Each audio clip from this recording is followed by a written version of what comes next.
Welcome back to the Mythic Dungeon International. If you'd like to support the prize pools for the Global Finals for the Arena World Championship or MDI, be sure to check out the Transmorpher Beacon or Horde or Alliance PvP fireworks in the in-game store in the description below. I'm Jack, and joining me at the desk right now, it's Sloot, Nagura, and actually Sours here. I'm Tettles. No, your tie's much better tied here. Now, moving on into game number 5 of the day, Series 5, between Method EU and 40K here. We've got King's Rest to start us off here, Sloot.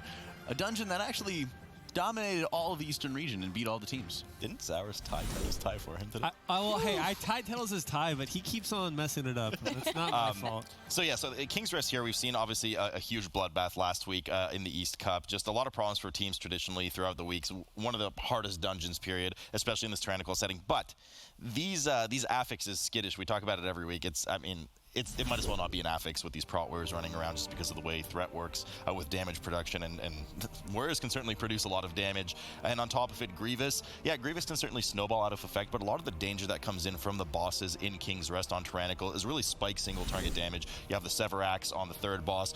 You have the Molten Gold or the Spit Gold on the first boss. So a lot of it, you're kind of naturally out of that Grievous anyway because the healer needs to pump you back to full health. It really will be very mana intensive as we're looking at that one, Nagura, in particular, especially when we're having so much damage getting kind of front loaded into it. It seems more like the first boss might be that not that big of a deal because everybody's got the high defenses, but third boss seems extremely deadly.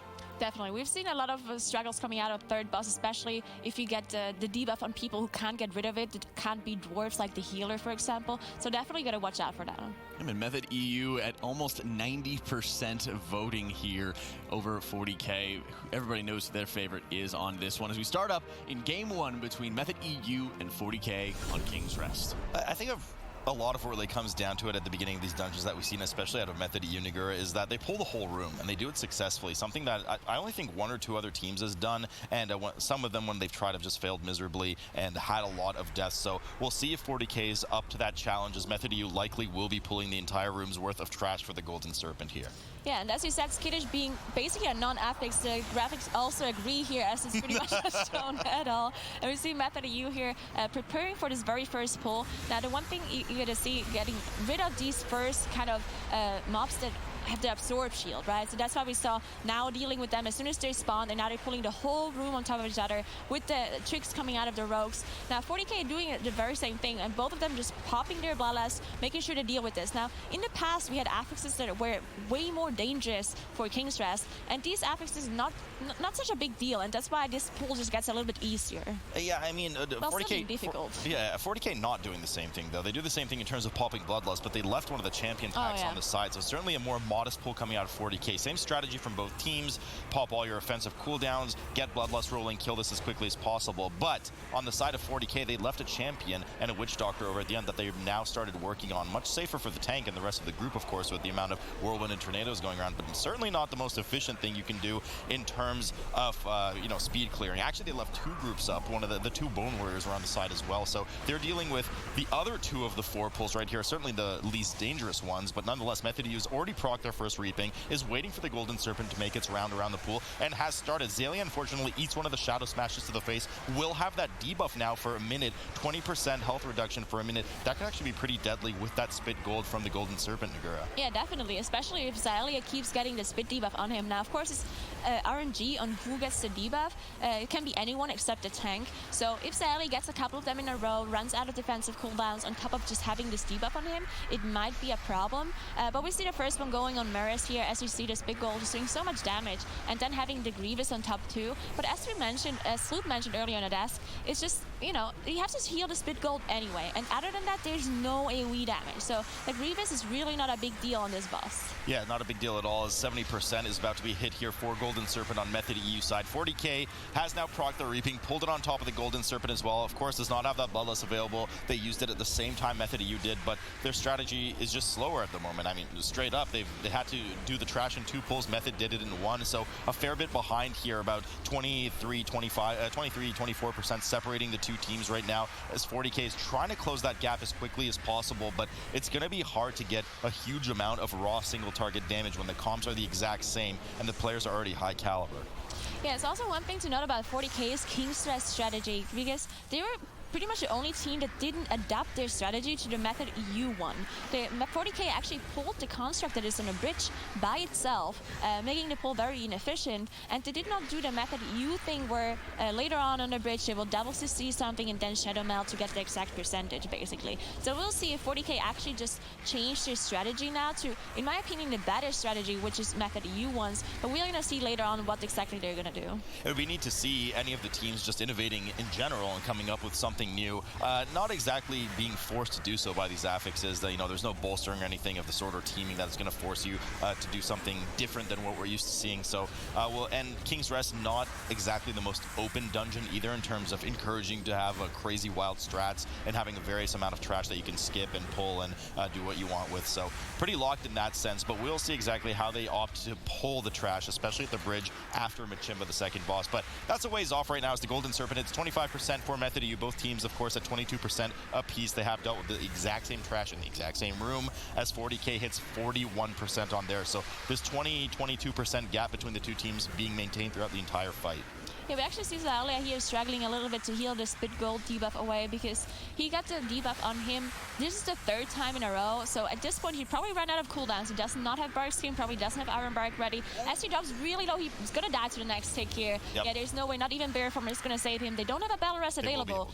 So they will be able, they most likely will be able to do this because the boss is already so low. But the Grievous and the Spit Gold on Gingy, they're probably out of defenses here. As we see the Cheat Death proccing and now just dropping so low, having the 4 stacks of Grievous. As we see the Trinket proccing too, now might just go down here. This is actually going to be really close right now, just spiraling out of effect right now with the Grievous going up, but they managed to pull it off barely at the end. Immediately Fish Feast go down.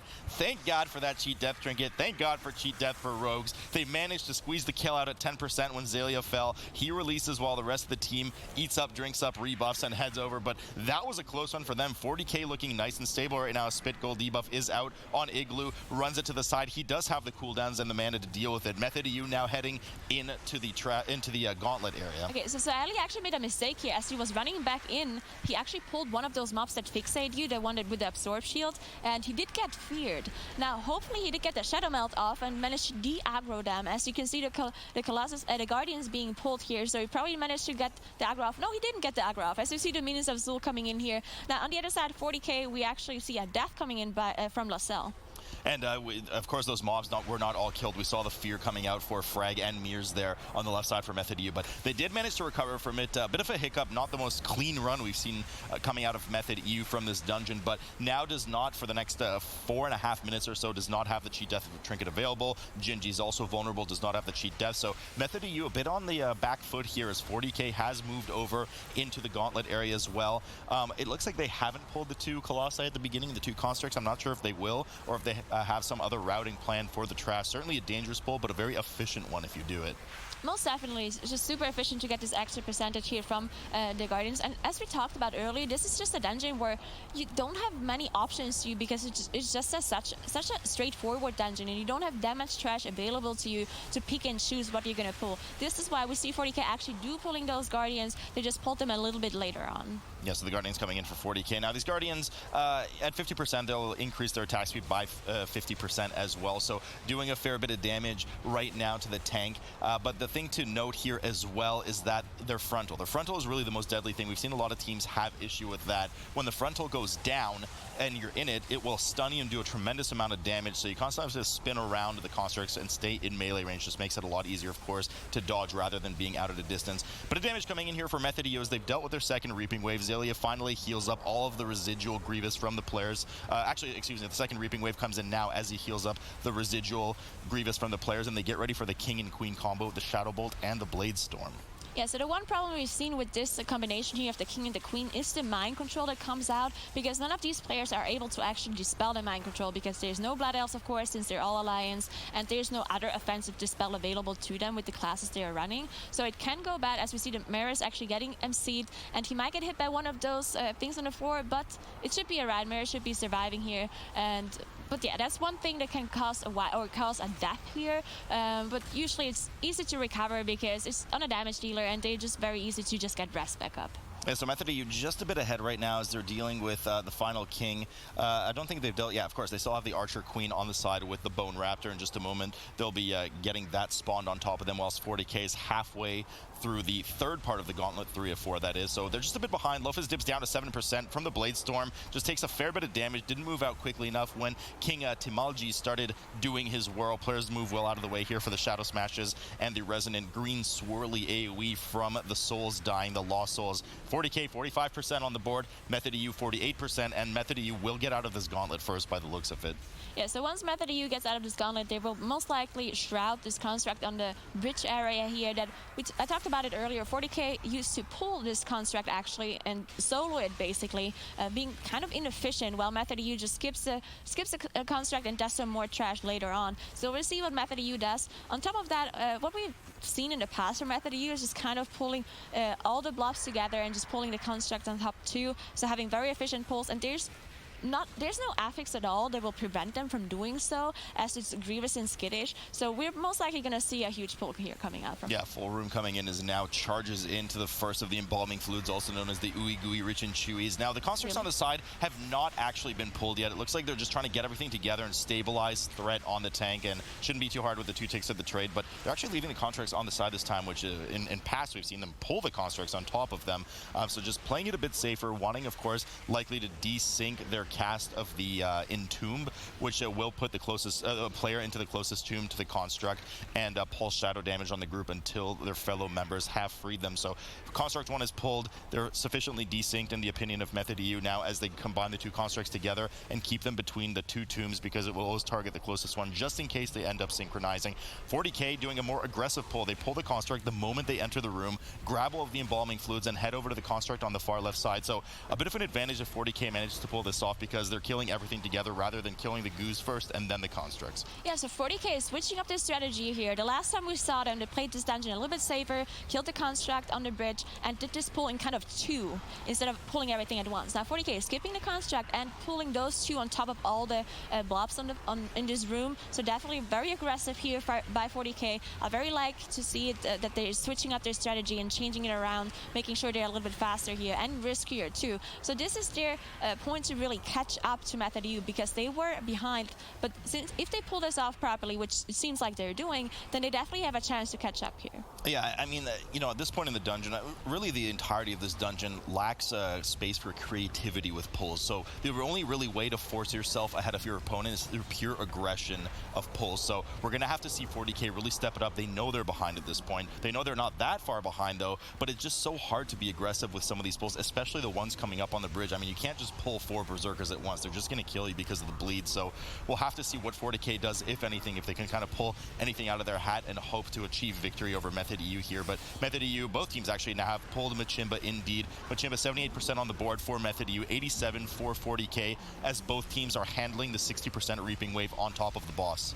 Yeah, so both of the teams do have Bloodlust available to them, but what we have seen from teams in the past is they're not using the Bloodlust on this boss. They rather save it for bigger trash pulls afterwards, where you just have 2 casters and 2 Berserkers on top of each other, just causing so much trouble. Even if it's not a 45 setting, they just seem to save their Bloodlust, as we see 40k actually using it. They heard you.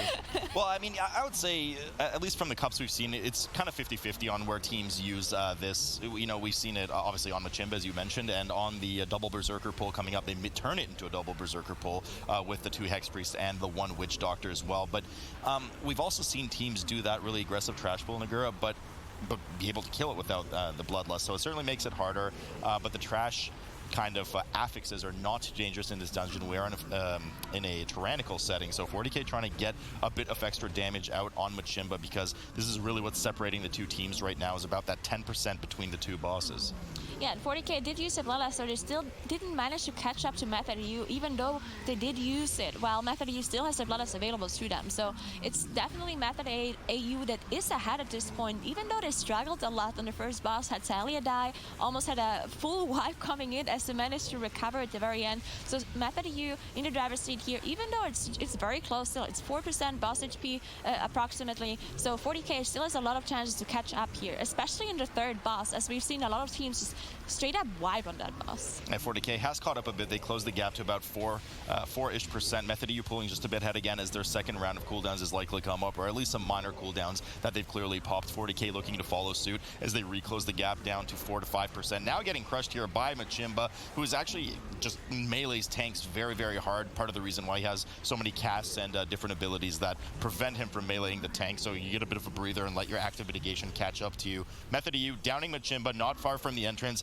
As they head upstairs, will likely prepare their Bloodlust for the 2 Berserker pull, so it's going to be a total of 5 mob pull. Perhaps they go even more aggressive here. We'll see exactly what they have up their sleeve, but will be at least a 5 mob pull as the 2 Hex Priests line up here. Now we'll go in, Spell Reflect both of the first Spectral Bolt casts, grab the Berserker and the pack in the back as well. So the Beastmaster is coming along with the 2 Raptors, and here comes the Bloodlust. We do see Paralysis coming down from Mir, so they don't want to deal with that Beastmaster on top of all of this. Okay, so there's 2 Berserkers, there's 2 casters, and there's 2 Raptors jumping around, casting their Hunting Leap. So on top of that, we have these Frost Shocks that not only do initial damage, but they also slow you down if they're not being dispelled. So this is a very dangerous pull, on top of having Raptors just jumping around, cleaving everywhere. You have Grievous everywhere, and you have this bleed from the Berserker that we see on Frag, almost downing him as he drops very low. Now they do have 2 Dwarfs who can get rid of the Berserker debuff, and this is probably what they're going to do. They want the Rogues close to the Berserker to get the bleed and get rid of it, but one of them actually going on Zelia here. Yeah, so they will target the closest proximity target if the tank is out of range with that bleed. They managed to pull it off just as the Bloodlust goes away. The Raptors jumping around, jumping up and getting down. 40K now moving over to the same Brute. With the Beastmaster, you know, they're actually kind of still neck and neck here. I mean, the Raptors are really inconsequential mobs. They're just kind of jump around. They don't do much, like you said. They don't have as much health as the Brute and the Beastmaster. Method EU has popped their Bloodlust, is dealing with the Brute and the Beastmaster. 40K is dealing with the same Brute and Beastmaster, but just with 2 Raptors. So, 40K managed to do a pretty dangerous pull as well with the triple caster and the double Berserker. So they're still pretty neck and neck, and I fear that this one might come down really to just the 1 extra death on the board for 40K in the end. Yeah, probably. Both of those teams do the exact same amount of mobs in 2 pulls. They did it differently, but they did only need 2 pulls. Now 40K, this is kind of dangerous because we have the Brute casting this big AoE of denial basically, while the Beastmaster has a lot of casts that need to be interrupted by stuns or knockbacks. But if the Brute casts this big area, then no one can interrupt it because they need to be close to cast their stuns. So if the Beastmaster is casting a poison AoE Nova or a deadly shot, then it might just be in a bad moment and it can't be interrupted, but 40K dealing with it very well as they finish off the Brute. And finally, Fred gets out of that 4-stack of Grievous. Zelia having just a bit of issue getting him out of that while still tending to now needing to dispel a lot of the Reaping Soul cast coming in from their 4th Reaping Wave, something that 40K has now procced. But it looks like 40K actually just ran stealth and ran all the way to the boss, skipping the rest of the bridge at 83%. Here comes the Reaping on top of it. It looks like the Brute Reaping unfortunately did leak, but they're right on the boss while Method EU still chiseling away through the trash. So interesting strategy coming out of 40K here. Going to be curious to see what they decide to backtrack and kill, because obviously they're going to be missing 17% worth of trash. They'll need to get to around the 96 area before getting to Shadow of Azul. But nonetheless, Kula the Butcher, the most dangerous of the 3 of the Council boss, has been pulled, and you know, hopes to them, bless RNG for good RNG on that Sever Axe cast.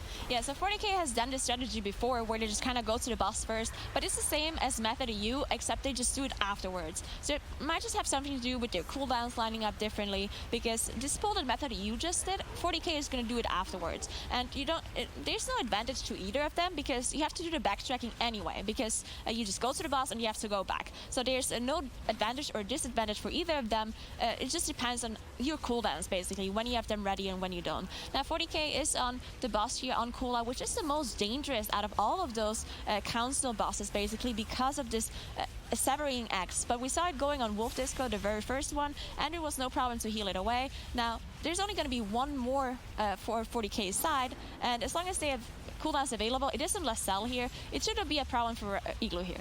Yeah, so a fair bit of damage coming in, but we can see a mass absorb going on Lae'zel right now on that player frame. 15% on Kula for 40k. They're about to down it and get ready to get on the second boss, Zenitzel, if I'm not mistaken, whilst Kula at 43% for Method EU. They started at about 60% down from 40k and have caught up a fair bit. They've closed the gap by about 15-20%. Likely the other cooldowns ready at the start of the pull here.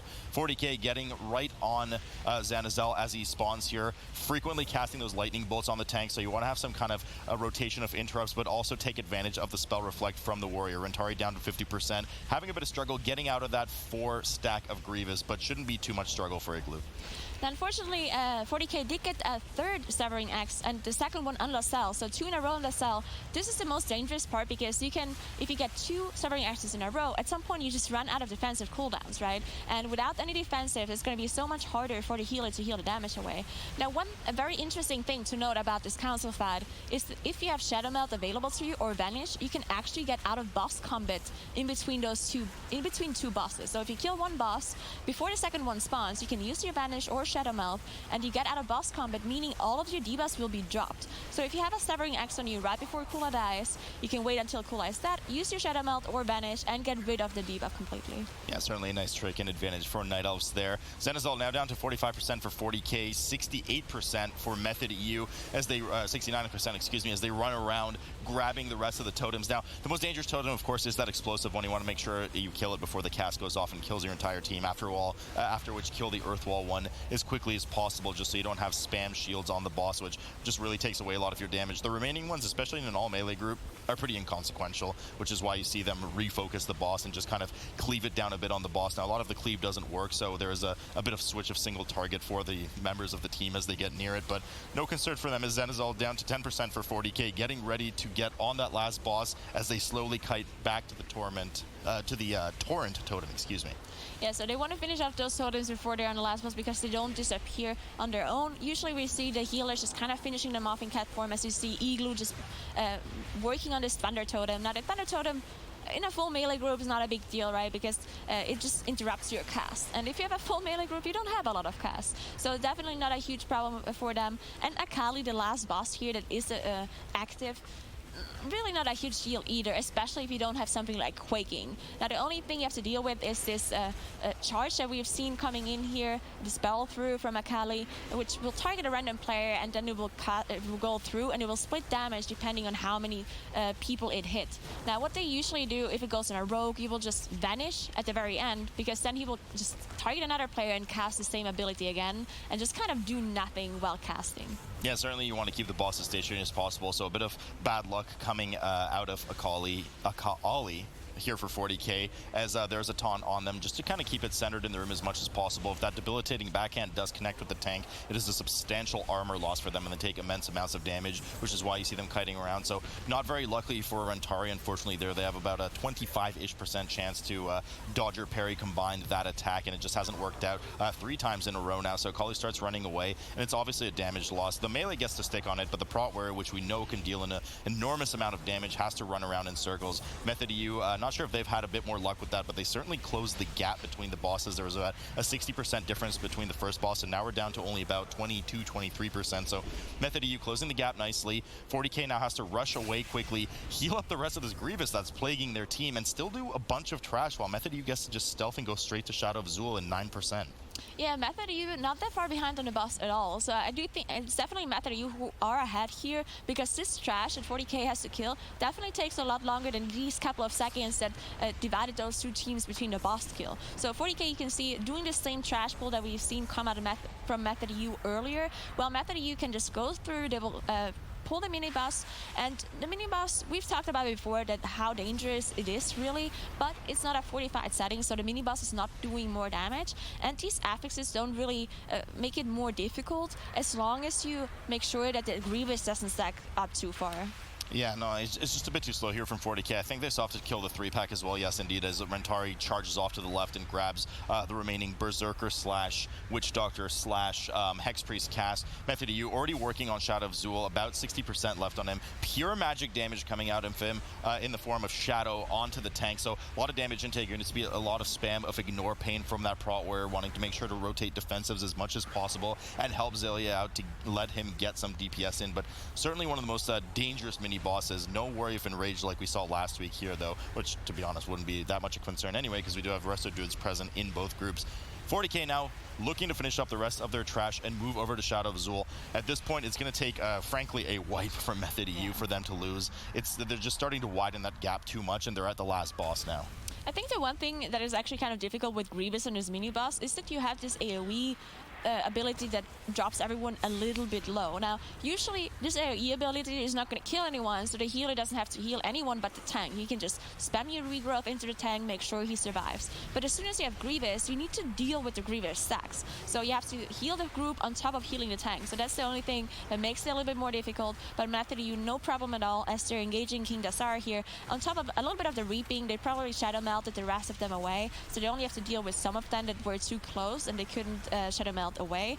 But other than that, King Dasar, not usually a boss where we see a lot of wipes. Yeah, I'm not sure if they on purpose didn't Shadow Meld or they tried to and failed, because those mobs are very far. I mean, they're on the bridge, so somebody must have really screwed up or canceled it too early, or they just did it on purpose just so they can cleave it on top of the boss, or whatever reason they might have. Nonetheless, 80% phase has been reached on King Dasar now as Raban joins the fight. The Raptor that, similar to the ones we saw in Trash, just kind of grabs a certain direction, jumps to a player, and hunting leaps in one direction. Really not dangerous at all. You just sidestep it and help cleave on top of the boss, which is why you see them not focusing it at all.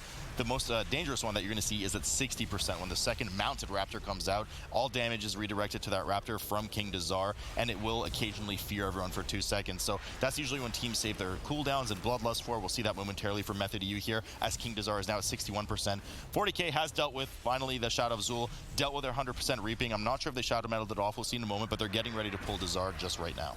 Yeah, so Method EU popping their Bloodlust, as you said, once Zella spawned, once the boss mounted on the Raptor, and there's just so many things going on at the very same time. They want to make sure that they don't have any problems here. They want to make sure that Zella dies as fast as possible to reduce the amount of AoE fears coming in. But yeah, one thing to note about Method EU here is that they really didn't change up their strategy at all for King's Rest, except this one pull that we've seen after the second boss, where they just pulled the 2 Raptors on top of the double Berserker pull. But again, we mentioned earlier that this dungeon doesn't really have a lot of room to change up your strategies that much. So definitely not too surprising to not see something completely crazy coming out of Method EU here, as there's just not much room to even do that kind of stuff in this dungeon. Entering 40% now, Method EU on the last phase of King Dasar here, as the traps are going to start falling down around the room in one of the 2 patterns, either is the checkers or the clockwise pattern, or certainly the clockwise one, as we can see here. Players safely already at the Golden River in the middle. Really no danger, especially on that trap affix. So they just continue to do the same thing they did in phase 1 on this boss, chisel him down. 30% on King Dasar right now, as Mears jumps out of the group with that Quaking Leap, making sure that the group does not take too much damage, nor does he, as he transcends right back in. King Dasar, 25% on the board. Yeah, so Zella is pretty barely any mana left at this point, but this boss, we talked about it. As long as you don't get hit by those tornadoes, the slicing maelstorms that we can see going around here, then there's really not that much damage on the group at all. And I think Method EU is just one of those teams that really make sure to dodge those tornadoes as much as possible. We've seen a lot of other groups struggle with the tornadoes, get hit by it, and the dot that it leaves behind actually requires a lot of healing. And just as I said that, now gets hit.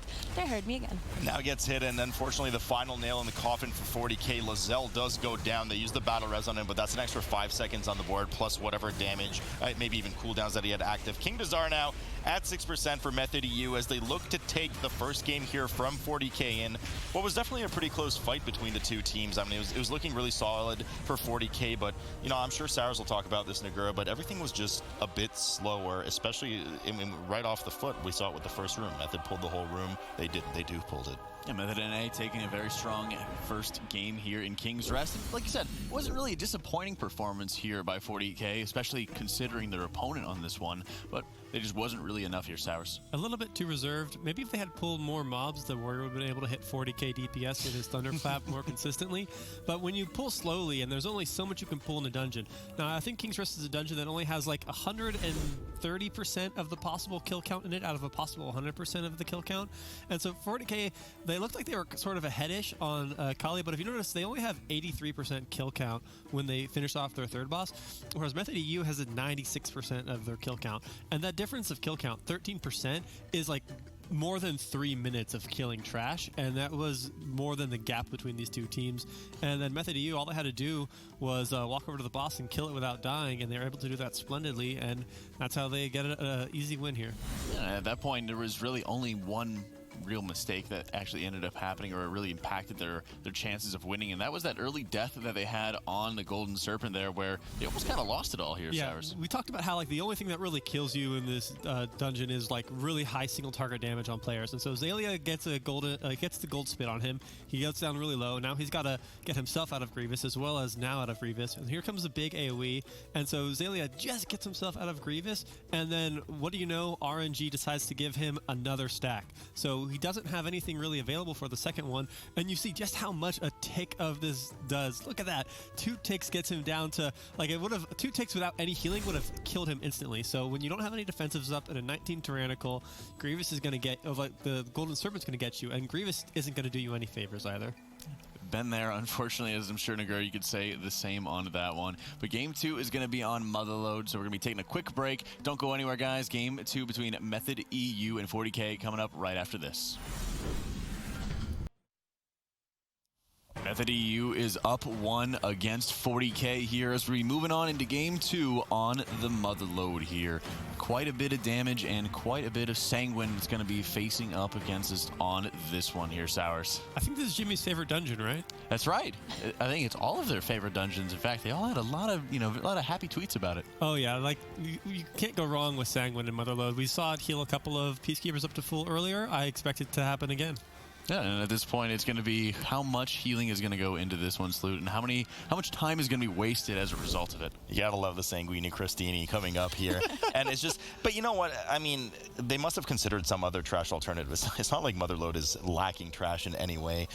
So I guess in their mind, the frustration of the Peacekeepers potentially sitting in Sanguine is still worth the efficiency of the percentage that they provide.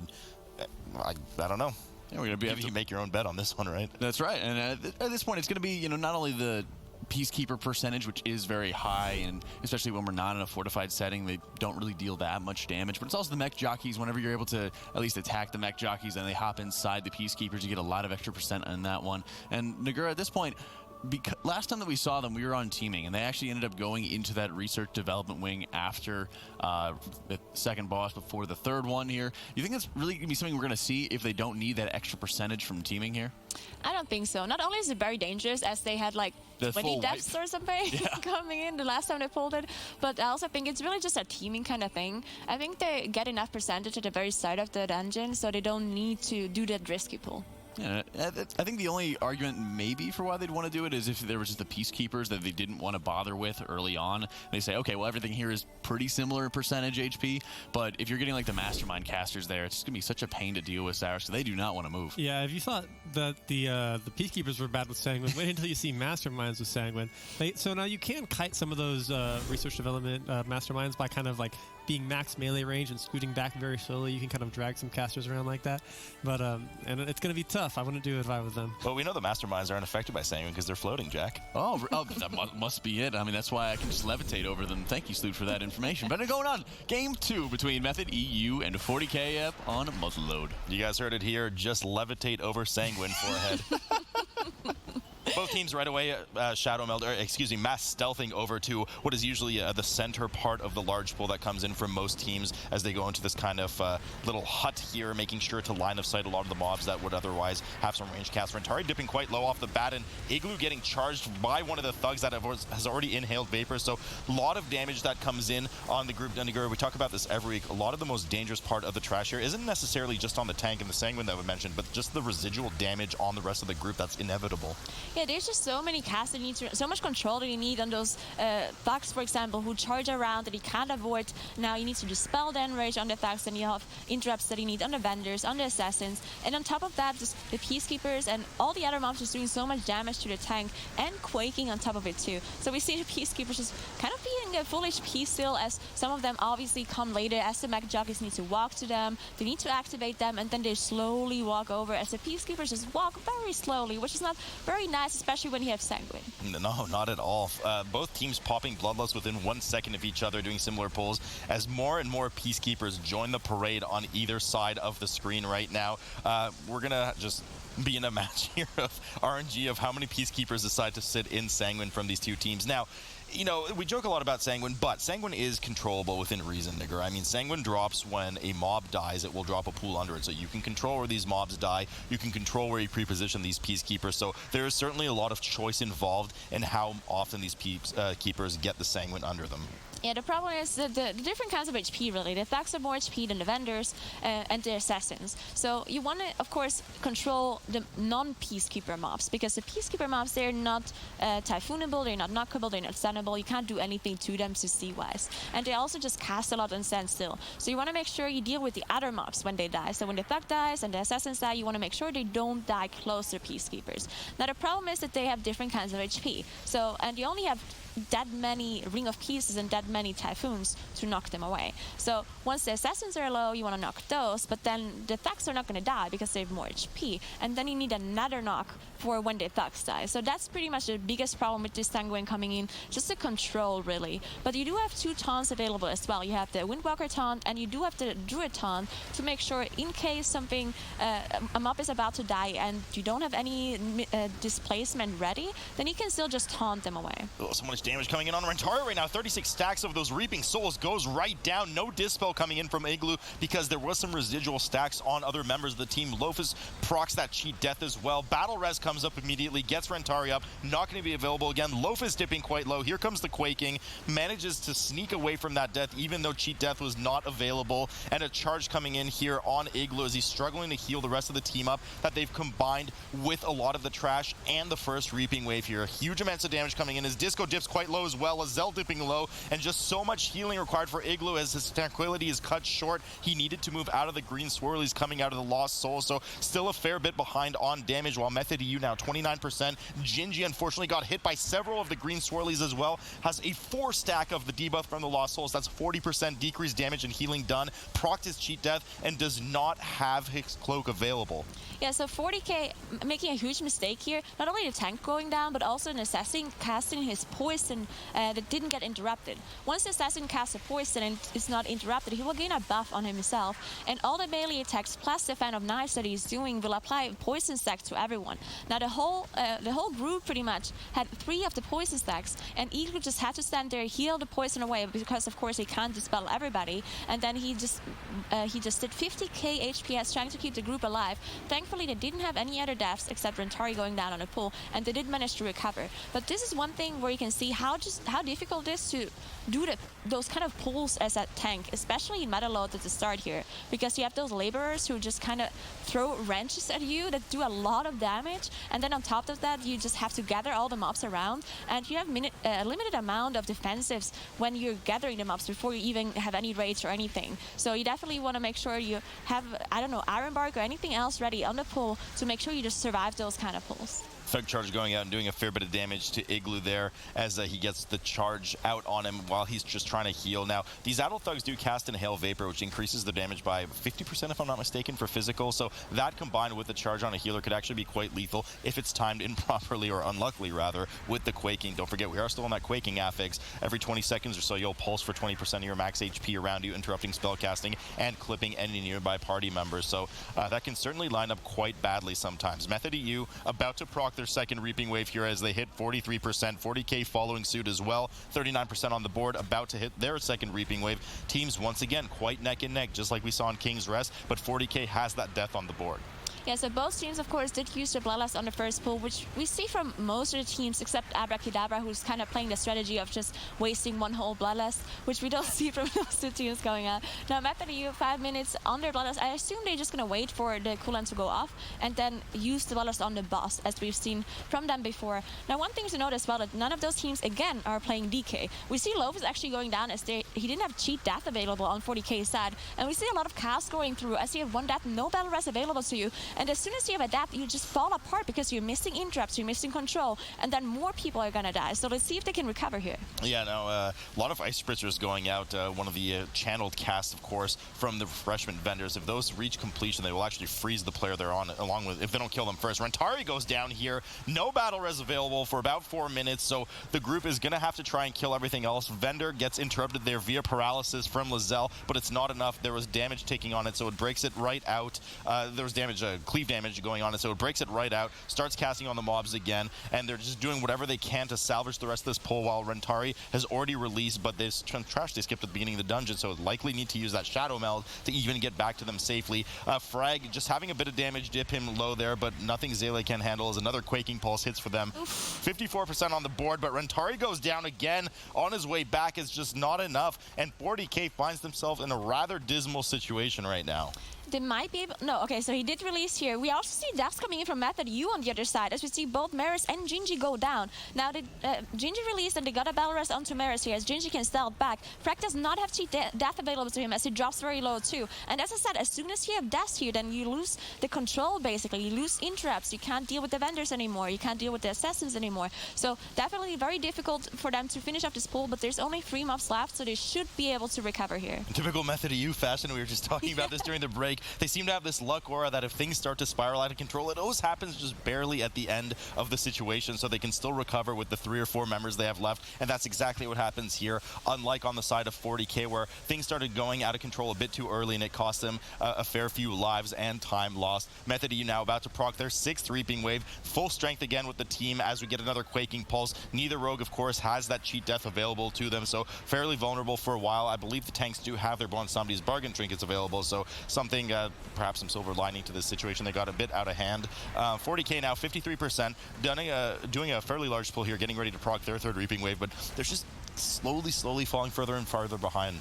Yeah, Resto Igloo getting hit by those Vaxi. Oh, we see Sally actually dying. So, of course, they don't have a battle rest to get Sally back up. He does have stealth available. So, he's releasing. He can stealth back to them. But I'm not sure if they're going to survive until Sally is back. As Frag goes down without cheap death available, Mirror's being very low, too. All they have to do now is kite. They can't get hit by any of those mobs as you see them just running. And Gingy dying, too. This could be a disaster for Method EU. This is a huge disaster. It's just Mirror's and now alive, and now is starting to accrue those Reaping Soul takes on him. Nobody's there to dispel him. Finally, Zelia gets back in range and starts healing them up as the rest of them starts rushing in, trying to heal them up. Zelia gets charged immediately the moment he gets back. Frag goes down to 12% right away, doesn't have cheat death available, and finally gets killed yet again as Zelia is struggling to heal now and dispel him with this Reaping Pack that just won't die because the DPS are all still barely running back. Finally, Gingy and Mears back in action as 40k looking to capitalize on this situation. 55% on the board, about to proc their 3rd Reaping Wave right now. Method EU seems to have finally stabilized, or have they, as Mears goes down to 17%.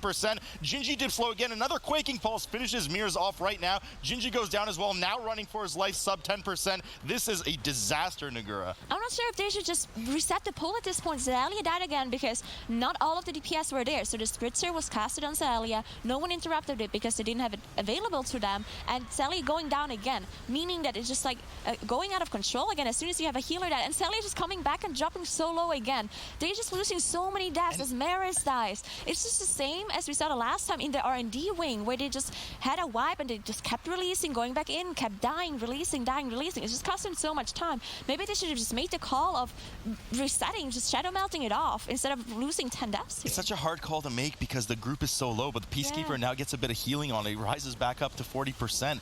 And the perfection of the group unraveling at the seams now early on in this dungeon. You could see why there are so many unfriendly, to put it lightly, tweets from the group about this sanguine motherload situation. Certainly a very tough tough dungeon. You got to micromanage a lot, and it's not going in the favor of Method EU here. Mears decides to just kind of eat some dirt for a while, doesn't want to release, probably has no way to get packed past the mobs that they skipped right now, so has to stay dead as Gingy goes down as well. It looks like they're just going to call for the full team wipe likely. Now is dead. Zaylia should be following suit shortly, unless he managed to go and, oh no, now's in the corner there. Zaylia might have gotten away with perhaps a shadow meld, and he's planning to res the rest of the team. We'll see what they do, but huge amounts of time lost here as they're 72%. 40K slowly and surely has clawed their way back up, surpassed them in trash at 73%, and now have 8 deaths in favor of them.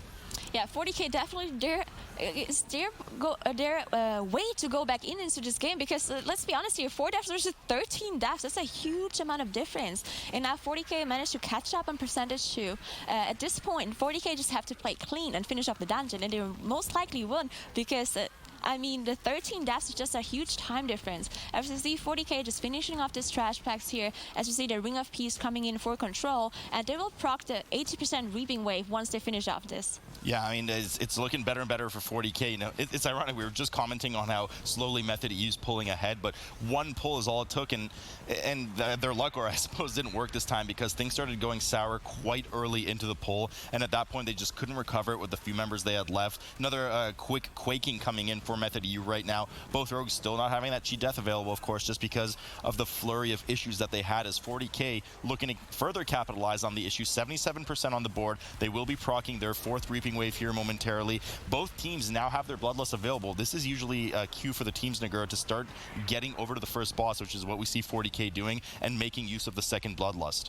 Yeah, so they actually didn't proc their Reaping Wave. I'm not sure. This was probably a mistake, I assume, because there's just no reason not to pull the Reaping Wave on top of the boss, especially if you have Bloodlust available to you. So I feel like they just had one of the mobs not being pulled properly, or didn't get a count for one of the jockeys that jumps into the peacekeepers, because the jockeys actually give percentage when you kill a peacekeeper, but only if you tag them beforehand. If you only Ring of Peace them and then they go into the peacekeeper without getting tagged in any way, then you actually don't get the percentage for it, and that might just be the one thing they're missing here, as we see a Quaking plus and a we come out and the whole group just drops so low. Oh, really, really scary. You know, this reminds me of some of the issues that we've seen on with situations like Crag Mod Tantrum, for instance, combined with Quaking. We've seen a lot of teams have issues with that. The static pulse that comes out of this boss hits so hard already, because we're in a tyrannical setting on 19. A poorly timed Quaking can spell disaster for the group, especially if the tank's movement is bad and you accidentally get some of the coins absorbed with the coin magnet here that the boss is casting. We'd see for 40K right now. So you want to make sure that there's no extra sources of damage. You don't miss a single foot bomb going into the boss. Yeah, we see Method EU, of course, also are on the boss now. They're not using their Bloodlust here, which could only mean that they're going to do a huge pull after this boss. The only other team we've seen them that do was Team D, as far as I'm aware, that did do a huge pull right after this boss, just pulling a lot of this trash together, using Bloodlust and making sure they nuke everything down at the same time. We've seen teams wipe to that pull too, though, so we'll see how it goes for Method EU after this boss. Well, 40K did use the Bloodlust for the boss, of course, and that's why they're also ahead in boss percentage here. Gingy's Shadow Smash debuff finally fading off. That 1 minute debuff for getting hit by a Lost Soul unfortunately did manage to get clipped by their 4th Reaping Wave, but fortunately no death for them, no further death for them for Method EU, as they kite out of the last pile of coins coming down. 35% now on coin-operated Crowd Pummeler, the first boss of the dungeon for Method EU. 20% for 40K, of course. They are a bit ahead as they pulled the boss ahead of time, but 40K now hasn't dealt with their 4th Reaping Wave, something that Nagura mentioned earlier, possibly a mistake on their part. Method EU has, so a bit of advantage in that sense, but there's also a 9 death difference for Method EU to overcome by the end of the dungeon. Yeah, let's see what 40K is doing now as they killed off the first boss here. I don't know if they have to backtrack to get the X percentage, but doesn't seem like they're doing it. They're going for, and they're actually seeing some of the mobs, I believe, and pull the rest of them. They don't want to pull all the mobs together. So we see one Sepper and one Mine Red actually being succeeded. They just pulled one mob to proc their Reaping, and perhaps they're waiting for their cooldowns to come up so that they grab their 4th Reaping Wave that we usually typically see teams do with that first boss that we just mentioned, and then maybe they're going to combine this with a massive trash pull. So this could be really scary, for lack of a better term. We'll see in just a moment what they opt to do. They could have also just shadow melded the entire pull off because it was so far away from them. So it might have been purposeful that they actually skipped the 4th Reaping Wave. Yeah, we see Method actually doing a huge pull here. As I mentioned before, they are using their Bloodlust, but they actually didn't pull all of them. I kind of assumed that if they use their Bloodlust, they also want to pull all the trash here that they needed, because there's a patrol that is not being pulled and also the trash on top. Now, it's still a huge pull, and they're all dropping very low, as you can see, but they do have to succeed to come in from the Ring of Peace, and of course, they also need to deal with the Sanguine properly to make sure they have the Typhoon and the Ring of Peace to not have the mobs heal. I'm just squirming around here watching Fourty right now. They did not Shadow Meld the 4th Reaping Wave. They've waited for him to come in, and then they pulled it along with an equally large pull to Method EU, perhaps slightly smaller, and everybody was just dipping so low. You want to get, of course, those Rock Lances interrupted. So many Rock Lances going out, Earth Shields going out as well. Huge amount of stacks coming on Rentari from those Risen Souls, but they do manage to pull it off. No casualties on their part. Still only 85% on the board, so certainly did not pull as much trash as Method EU there. So they're a bit behind in the trash department, but Method EU 93% now, backtracking out of those Sapper explosions, and then looking to mass stealth and head up straight to Azeroth, the second boss.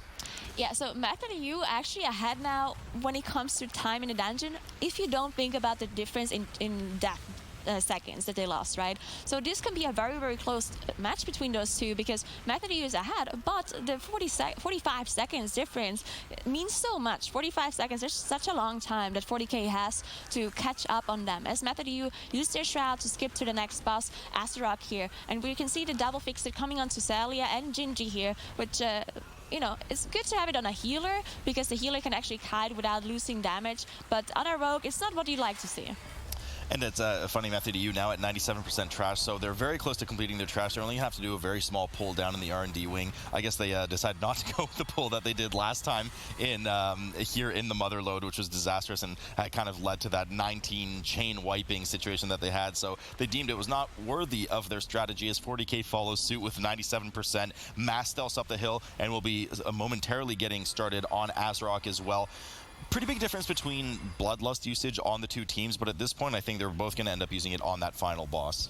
Yeah, I'm not completely sure if Method EU will even have it ready for the final boss, because 7 minute 40 is a long time. I don't think they even need this amount of time to finish up the whole dungeon. So that might be also not only 45 seconds difference when it comes to deaths, but also Bloodlust versus no Bloodlust on the last boss. That can definitely make it or break it, as Method EU is on 50% on Azeroth and Fourty just 80%. Now 30% difference is quite a lot on a tyrannical setting, because these bosses just have so much HP, but still, I think this game is really close. It is definitely quite close, as the Earth Ragers are chasing the rest of the melee on Fourty. They haven't dealt with the initial 4 Earth Ragers, putting that significant bleed on you, and you need to kite them away, otherwise you'll just get too much damage for the healer to deal with. So you use a fair bit of damage if you don't kite it properly around Azeroth, as you can see on the side of Fourty here. Method EU still maintaining about that 30-ish% gap between the two teams on the boss, as 2 more Stone Furies are on the side right now that they've pulled down.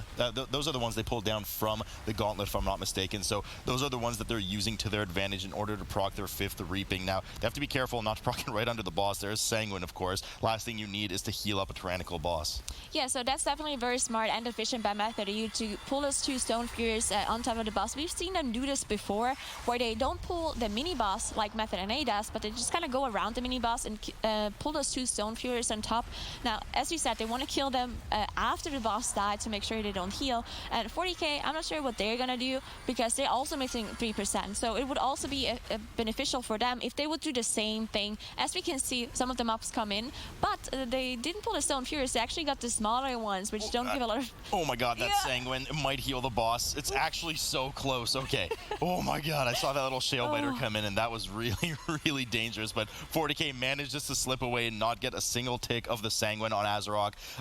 Now they're still grabbing as much as they can. Here come the 2 Stone Furies. That indeed will be the last 100% that they need, same as Method EU did. Method EU opting not to use the side card here, but a lot of damage coming on Rentari as well, as the mini-boss comes in. Absolute disaster situation here. Battle res goes up, but everything is everywhere in terms of aggro. There's no way they're recovering from this. Wolf Disco goes down, Igloo goes down, Lizelle follows suit. Lofus about to go down unless he manages to stealth out of this situation. They're looking to salvage what they can, but it's just not enough with the amount of extra trash that they accidentally pulled on top of it. Full team wipe for 40k. This match has now been handed to Method EU on a platter. Let's see if they can take advantage of it and make up for their just horrible start to the dungeon earlier. There was a huge mistake coming in by 40K. They wanted to do the same thing as Method EU did, but without pulling those smaller mobs that are around those bigger mobs, as we can see, the bigger elementals as Method EU pulled them. Now, there's a certain way to do this pull without pulling the rest of the trash, but definitely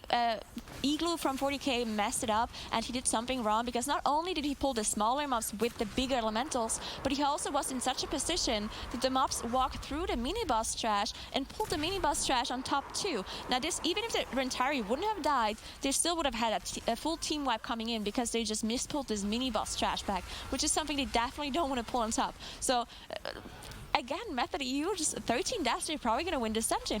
Yeah, I mean, they're probably going to win this dungeon. Rick's at 60%. It's just back-to-back boss now. These bosses certainly can pack a punch in this tyrannical setting, but let's be honest, I mean, the chances of you fully wiping, especially to the third boss, is quite low when you're playing with some of these high-caliber teams. Rick's at 50% on the board now. Method EU doing well to rotate for those chemical burns between, of course, immunities, Spell Reflex, and the Dispel from Xaylia as well. It's been no problem for them as they well clear the platform with that Propellant Blast. 40K has to restart on the entire Azarok encounter after wiping at, I think it was 15, 16% on a very, very tanky, high health tyrannical boss. So they are just out of it for the running, quite frankly, at this point, unless Method EU just has a full team wipe.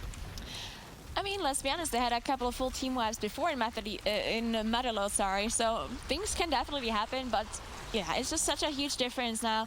They're about to kill a boss, so they're going to be one full boss ahead compared to 40K. So even those, it's only 15 seconds difference at this point. It was 45 seconds before, but now we have 13 deaths versus 10 deaths. So at this point, not even the deaths are going to make such a huge difference anymore between those two teams. And the Bloodlust might even be ready for Method EU at the very end of the last boss fight too. So it's definitely Method EU who are ahead at this point, even with those huge amount of deaths coming in. As Rick says, about to go down, and all they have to do is to stealth to the last boss, Shadow Melt all the aggro away from the trash that they're getting all the way there, and then all they have to do is kill the boss and they're done.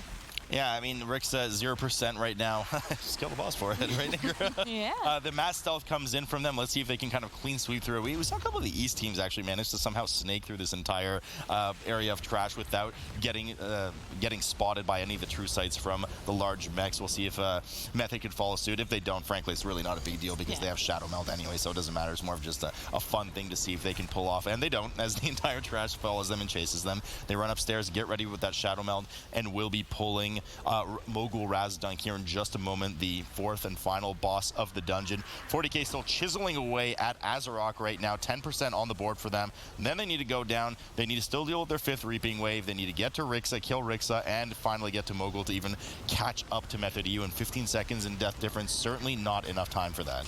Yeah, I think the only way Method EU can still lose this dungeon is if Xaylia somehow dies on this boss, because as we all know, Xaylia, the only one with the battle rest here available to him, even though they do have two available. If Xaylia dies, it's going to be over and they will have to reset the boss fight. And if it happens at somewhat at the end of the boss and they're not going to be able to finish it off without Xaylia, then that's going to be big trouble. But they do have probably Bloodlust available in the second phase. Yes, now actually drops very low. They all got hit by the Gatling gun here and almost dying. They definitely have to play cleaner than that if they want to finish this boss. Yeah, I mean, Frag procs his cheat death as well, so he's not going to have that available now. 69% on Mogul Razdunk as the boom bots kind of reposition around the room in this 2x3 grid room, covering one column and one row of the area as well. Now moving up, we see Mogul Razdunk at 65%. They move around these boom bots, making sure that they don't get clipped, which is the world markers are, of course, their indicator that they're commuting likely in their team comms as to where the safe spot is for now to move. Now, this boss is a very, very big pain in the butt to move. Constantly cast, huge melee hitbox. Sometimes you need to very well pre-move ahead of time and predict where those boom bots are going in order to stay in those safe lanes. 40K has now moved down to Rixa Flux Flames platform, if I'm not mistaken, and are getting ready to pull that boss dealt, or rather skipped their fifth Reaping Wave already.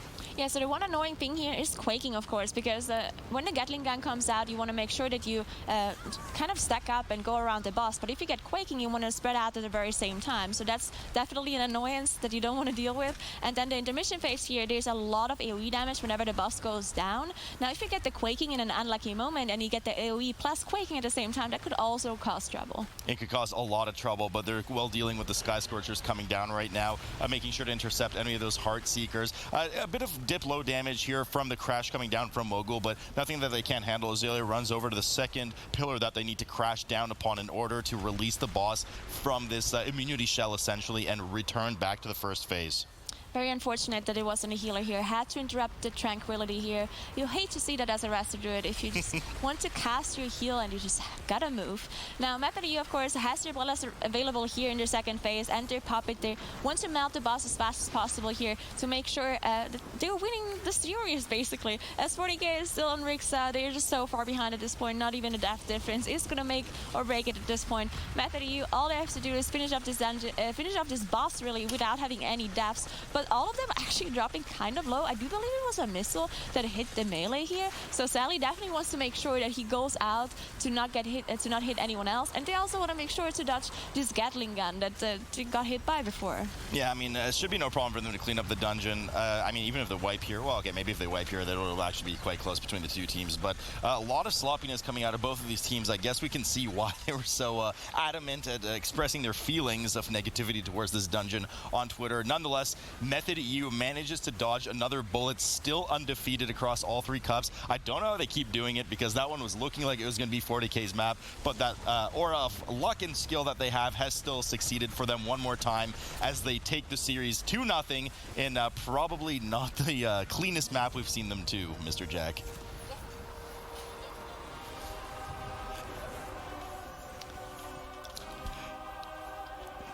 Definitely not the cleanest You're map just that out of we've breath. seen. I am. I know. It's been a while since we've seen such a bloody map from Mythic EU, maybe even ever. And at least at this point, Motherload is going to be the map that would do it to them there, Sour. Sanguine is just so naughty on this one. Yeah, Sanguine's really bad. And just the trash in the beginning of the dungeon is really bad itself, and when you accompany bad trash with Sanguine, you get a disaster. Or you get a great show.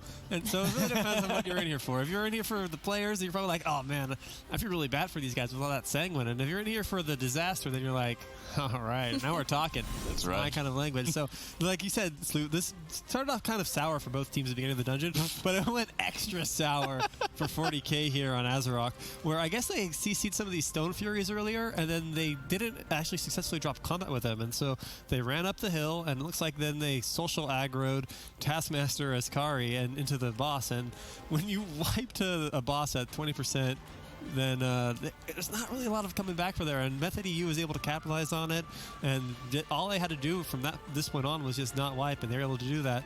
Mirrors ended up dying here at the very last second possible, but even that last death wasn't going to do anything, because once that robot is down, it's a free ride home. Just the game of throws that you wouldn't expect to say about a game between Mythic EU and 40k, but... Yeah, I mean, we saw some of the bad things that went there, but like, what went right on this one for Mythic EU, Sours? Mythic EU had a really great execution of a pull early in the dungeon. So one of the things that makes the Peacekeepers so bad is you can't knock them, you can't control them, but they did this pull really well. And to quote now on this from one of his tweets from earlier, during this pull, he's probably like, no, yes, yes, no, knock him, yes, ring, no, yes, oh, taunt that mob, yes, no, okay, good. And you can see that kind of communication from these players is what's able to get all these mobs out of Sanguine, barely any ticks healed any of these mobs at all. Really cleanly done, able to go straight into the next pack and chain these pulls together. That's what you kind of want to see, and you can't really do that in the first half of the dungeon because you can't use grip, you can't use knock to get the Peacekeepers out of Sanguine puddles. Yeah, Sours patched right into Mythic EU's comms here, and as we're taking a look at it, Mythic EU is once again moving on into that upper finals section as they await who is going to win between Abra, Kedabra, and Mythic NA. So Mythic EU is done for the day, waiting on their opponents for tomorrow here.